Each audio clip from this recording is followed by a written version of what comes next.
It is the 17th of March, 1450 BC. The great Pharaoh, Thutmoses III, the most successful pharaoh of all time, the richest man the world had ever seen, having up to this point never lost a battle, is dead. God consumed him with the waters of the Red Sea. His co-ruler, the Pharaoh Amenhotep II, returns from an uprising in Syro-Palestine to discover his father's death, and that his own firstborn son is also dead, killed in the plagues, and that Egypt is in total chaos. He rampages through the country, killing his own people in fury, and true to the practices of the time, he lies and covers up the situation from history, writing the opposite of the truth. All is well in my country, all is at rest. This drowning of the Egyptian army represents the destruction of the wicked when Jesus returns. The Egyptians 3,500 years ago and the historians today have knowingly and unknowingly hidden the facts and corrupted the truths that occurred during that time of great spiritual events, even trying to hide the dates of the events and as to which Pharaoh was the one that Moses spoke to. Had the Bible revealed the name previously, Christians might have been confused and questioned the Bible's authenticity because of the lies the Egyptians left for their history to remember. The story of Thutmoses III is a typology, a representation of the time we are in now, and the world leader that will very soon appear, and what they are about to do to us. Thutmoses II's chief wife was Hatshepsut. She was inbred, and her mummy reveals that at her death she was overweight and had bone cancer. She had only had a daughter when she found Moses, and no son to carry on her royal line. It was fortunate for her to discover the baby Moses, and tears were in her eyes when she first saw this baby, thinking of the utter desperation his mother must have had to think that she could somehow save her son by putting him in a basket in a dangerous river. Hatshepsut agreed that after the age of 12, she would bring him up in the royal household as her own son. Thutmoses III's mother was not Hatshepsut. She was a lesser wife, or even just a concubine of Thutmoses II. The name Thutmosis is in two parts. Moses means son. It is of the Egyptian god Thut. Spellings of this god's name, just as spellings of other Egyptian gods' names, can vary. However, Moses had refused to accept polytheism and could therefore not accept the name of his adopted grandfather, Thutmosis, the son of Thut. Instead, Moses' name is just the part that means son. By refusing the pagan Egyptian gods, he had given up the opportunity to be Pharaoh himself, and the pagan Egyptian priesthood understandably supported the acceptance of Thutmoses III as the future Pharaoh instead of Moses. Pharaohs were required to be members of the priestly caste, but Moses was open in his following of the biblical God. He even debated with the Egyptian religious leaders and showed them how their beliefs were wrong. Oh, how annoying this must have been for the Egyptian priests. It was permitted, however, because of Moses' status, and that he was considered very talented by the leaders and the Egyptian people. Here we see that there was not a true separation of church and state. It was a true combination of church and state, and this will also be the situation very soon for us. The end-time coalition of two entities that, when mixed, always leads to religious persecution. The Jews knew that they would escape Egypt and return home soon. Moses would visit them and encourage them of this. Moses knew that the reward for following God was far more than the hugely impressive palace of Pharaoh, and he knew that he was the leader to lead his people home. He wasn't, however, correct in understanding his skills. He thought that the skills taught to him by the Egyptians would make him a good leader. In fact, the skills as a shepherd after he fled Egypt were far more valuable as the leader of the Israelites. This is also a mistake we make today, thinking that our education in worldly institutions and the positions we have gained have been important in giving us special skills and influence for this end-time period. In the Bible, we read that Moses killed an Egyptian and then had to flee. It's easy to assume that he was running away to escape the punishment for murder. However, the death decree was because Moses' act was presented to Pharaoh that it was a sign that Moses and the Israelites would try to overthrow the government and make himself, Moses, Pharaoh. It was no secret at all that Moses followed the Israelite God, and Pharaoh believed this terrorist theory that was presented to him, and so to avert the danger, he sentenced Moses to death. Abraham and Jacob made the same mistakes as Moses in thinking that they had to use their own strength and plans to fulfill God's promises. Although Moses had become humble, no longer arrogant in his own abilities, this had, however, led to another problem. He developed a fear that many of us have today, that we're too weak and insignificant, and so God can't make us strong and competent enough to actually complete the work he wants us to do. Accepting responsibilities that God gives us and trusting God is what results in us receiving the power and the effectiveness required. We therefore shouldn't feel strong because of our own strength and wisdom, but we also shouldn't feel weak because we know that God will give us all the power we need. The staff that Moses took was to show that he took the power of God with him. On the way to Pharaoh, an angel appeared in a threatening manner, as if he would kill Moses. The angel didn't give any explanation, but Moses remembered he had neglected to circumcise his son. His wife Zipporah then carried this out herself. We require protection from angels during the soon-to-come time of trouble. Whilst circumcision is no longer a rule that we must follow today, there are other rules that we are required to follow, and we cannot have the essential protection from angels if we don't follow the rules that God has given us. In Egypt, the agreement had been that Hatshepsut would rule as regent and take the responsibilities of a pharaoh until Thutmosis was old enough to take over. However, this quickly changed, and she declared herself as a true pharaoh rather than just regent. She took the responsibility of the man, and for a considerable amount of time, she got away with it. Just as today, the feminist movement has succeeded in taking traditionally male roles. When Thutmosis was old enough, he became the head of her army. Thutmosis is considered a military genius by historians, and is sometimes called the Napoleon of Egypt. He transformed Egypt into an international superpower. The famous Pharaoh Ramesses the Great is also well known, but he didn't create the great wealth and empire that Thutmosis did. But he did spend the wealth of Egypt on buildings to ensure that he would be honoured as great by historians in the future. It was Thutmoses III's reign that marked the pinnacle of Egyptian power and wealth, and that level would never be seen again for this nation. Imagine Thutmosis, the rightful pharaoh, having to share his rule with a stepmother, a woman. He was the one that led the armies to victory, yet she got to share in the glory.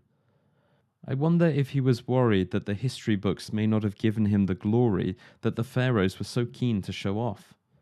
It's not revealed to us whether or why, but it appears likely that Hatshepsut was killed by Thutmose III in 1482 BC, 8 years after Moses fled Egypt. It is also likely that the powerful priesthood had a role in this. After her death, we see that Thutmosis tried to eradicate all historical records of her existence. He did, however, leave evidence that Hatshepsut had continued to worship the Egyptian gods. We will find out at the end of time whether this was truly so or propaganda. Hatshepsut had become the most powerful female ruler ever seen, more powerful than even Cleopatra would be. However, this feminism was short-lived and totally wiped out by the incredibly powerful man called Thutmose III. Today, we have seen incredible growth of the feminist movement, but this will be short-lived. A strong, masculine world leader will wipe out the feminism and bring in the traditional roles and values the right is currently crying out for. This is the battle of the King of the North and King of the South discussed in Daniel. We live in a time where the king of the south appears to lead the Western world. This is the female, left-wing, secular society which appears to have the rule over the world. But the king of the north, the male, right-wing religious power, is about to stand up and say, no more. Just as Thutmosis took power and glorified himself, the right-wing ideology is about to take leadership and take away all of the work they feel the left has done to hinder and damage society. When Moses returned to Egypt, he returned to greet a Pharaoh who was actually his brother-in-law. In the story of Cain and Abel, we see two brothers. Both are religious. However, one worshipped God in the right way and one in the wrong way. Cain, the one who worshipped God in the wrong way, was jealous of Abel, that God was pleased with only Abel's sacrifice.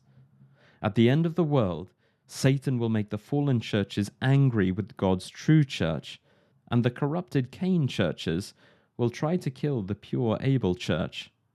Thutmoses' actions show what the controversy will be about and how they will persecute us. The fallen systems and people in this world are described by the Bible as being in Babylon. The Bible tells us that Babylon will not change. Pharaoh famously refused to change. The Sabbath commandment was forgotten by the Israelites, and it seemed impossible for them to keep it. Moses told the Israelites that for them to be delivered from slavery in Egypt, they had to follow the 10 Commandments, including the Sabbath. In the same way, most Christians today have forgotten the Sabbath. The law that orders us to rest, the law that literally starts with remember, is forgotten. People are unaware of their need to keep it, and to keep it as God wrote it. The Egyptians noticed that Moses encouraged the Israelites to keep the Sabbath, and Pharaoh suspected that the meeting together on the Saturday Sabbath was a way for them to get together and plan how to gain their independence, to potentially plan how to be terrorists. Satan had deluded Pharaoh and made following a holy commandment seem like it was a danger to the Egyptian order. Pharaoh responded by increasing their work, to reduce the amount of time they had for the scheming that he thought they were doing. Exodus 5:5. And Pharaoh said, Behold, the people of this land are now many, and ye make them rest from their burdens. The amount of work that they were now required to do was more than was possible, and therefore it made it seem even more difficult to have a weekly Sabbath rest. Satan knows that we can look at the Bible stories to avoid the mistakes made in the past, like the pantheism that Egypt had. To get around this, he has to get us to do the same thing without realizing it. If you ask an atheist if they worship false gods, they will say no. But they do, and most of us do as well. Today, they trick us. They fill us more and more with the work for our minds. We are enticed to focus on media, worries, politics, and so on. We have so much free time, but our minds are kept busy. Often we feel too busy to think about God. Most don't realize and see the game that they're playing this time round. Satan knows that it's easier to win us over if we don't see how he's turned us into his slaves and blinded us into realizing that most of us actually worship a pantheon of false gods. The leadership today won't care which false gods or false god that you worship, Hinduism, Buddhism, etc. Corrupted Christianity is also acceptable, as is the god of money, the god of media, and so on. That's the pantheon, every one of which is really Satan. The one true God, represented by his Bible and uncorrupted 10 Commandments, is the God that they will declare is a danger to the world order. By following the true God, it causes Jesus to judge those that don't follow him. Moses asked God why he had been made to speak to Pharaoh when it had made the situation worse rather than better. Well, many of the Israelites had adopted and accepted Egyptian culture and were happier to stay under the rule of Pharaoh than do the difficult journey with God in the wilderness. However, Pharaoh's worsening tyranny made them see that following God and going on the wilderness journey was far better than staying in Egypt. How many of us Christians today support our government and organizations, thinking that they're improving the lives of the citizens? Things will get worse. All systems and governments are described as being Babylon because they don't follow God. The tyranny that they will display very soon will make it clear to the universe how truly fallen and decrepit they are, how they've clothed themselves as lambs. But when they have the strength, they will reveal more clearly their true satanic nature. The cruelness of Pharaoh, the pagan priests, and the Egyptians showed the Israelites the results of idolatry, the evilness of idolaters, and the hatred for God because of idolatry was made clear. We will be very surprised very soon how much hatred and anger will be against us for no legitimate reason at all. We may think now that following God doesn't seem to show that it results in kinder characters than non-Christians. But any of God's true followers who believe this now will be in for a huge shock very soon. Pharaoh's increasing hard-hearted stubbornness is a warning to us all. Many of us ignore our guilt, and we continue to carry out a particular sin, thinking that we have time in the future to correct it. However, each time we do this, it gets harder and harder to correct our behavior. We will reap what we sow. If we didn't know that our behavior was wrong, then we can pray for a miracle to correct our indulged sins. But if we knew it was wrong, then there's a limit to how long we can do this before eventually there will be nothing that can be done to save us.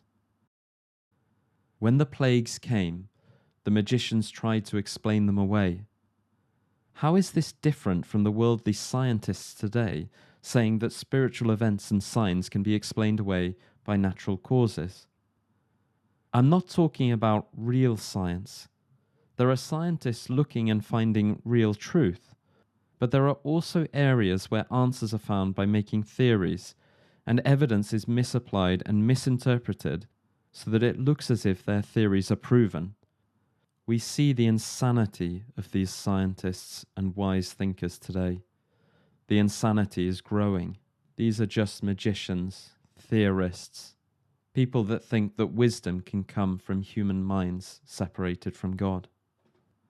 Just as they explained away the rod turning into a snake and the Nile turning into blood, the worldly scientists are modern-day magicians, explaining away creation as simply being evolution, and the parting of the Red Sea, Noah's flood, the signs of the end, and so on and so on. We hear from them that these are just embellished natural occurrences.